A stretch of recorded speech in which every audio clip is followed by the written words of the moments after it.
Desde 1790, el templo de Nuestra Señora de la Purificación se convirtió en el escenario de una fantasmagórica aparición.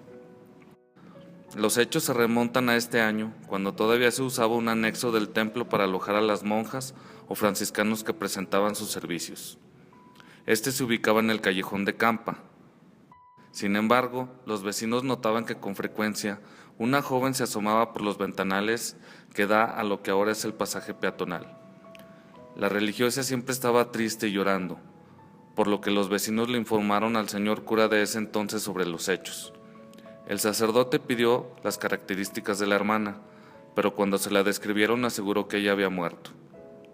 Agregó que por problemas familiares tuvo que dejar los hábitos y morir de una manera repentina. Dicen que la aparición de la novicia es por una manera de queja sobre lo que había pasado.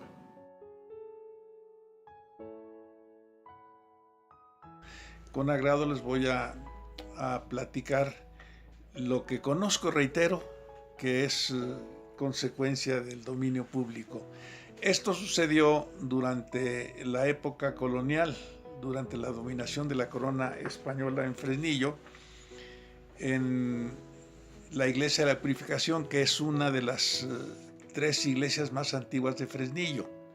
La más antigua es el Templo de Santana, por la razón de que ahí fue el primer asentamiento humano que hubo en Fresnillo, que era de indígenas y esclavos que se trajeron para trabajar en las minas.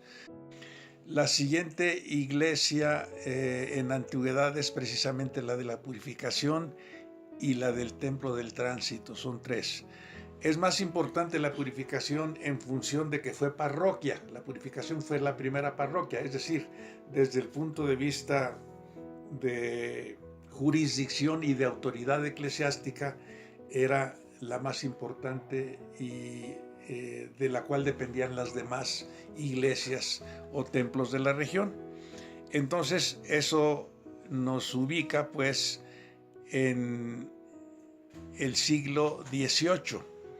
Esto sucedió aproximadamente en 1780-1790, sin que sea una fecha precisa. Y consiste en que en el pasaje que actualmente conocemos como el pasaje peatonal que está junto a la parroquia de la Purificación, en un anexo había un lugar que se destinaba a alojar a las novicias y a las monjas que prestaban servicio. Porque hay que recordar también que a un ladito de la parroquia de la Purificación existió un convento, que era el convento de la Concepción. Los restos que quedan es lo que llamamos actualmente el Templo de la Concepción, que fue la capilla del convento de franciscanos que estuvo funcionando junto a la parroquia de la Purificación. Entonces, por esta razón, había no solamente franciscanos, sino también religiosas que se encargaban de atender pues el funcionamiento del convento y de la parroquia. Entonces, de esta comunidad religiosa es de donde procede la monja a la que hacemos referencia. Y sucede que se encontraron los vecinos con que frecuentemente se asomaba la monja por la ventana que da al pasaje peatonal y se notaba que estaba muy triste y que estaba llorando. Entonces se sorprendieron las personas de la razón pues para que se presentara esa monja en esas condiciones y le preguntaron al cura, al responsable de la parroquia, pero les dio razón de que esa monja ya había fallecido porque había tenido una serie de problemas de carácter familiar que fueron los que la condujeron a adquirir pues el hábito monástico y que siempre había estado quejándose pues de la situación familiar que le había sucedido. Y finalmente falleció. Después de un tiempo determinado, falleció también de manera repentina. Y bueno, pues la cosa se olvidó de alguna manera hasta que se volvió a aparecer la monja para manifestar su queja respecto a los hechos que habían sucedido en el curso de su existencia, su corta existencia, y las razones que habían acontecido para ocasionar que ella tuviera esas quejas. Al parecer, una vez enteradas las autoridades eclesiásticas del asunto, ya que empezaron a investigar, entonces decidieron de que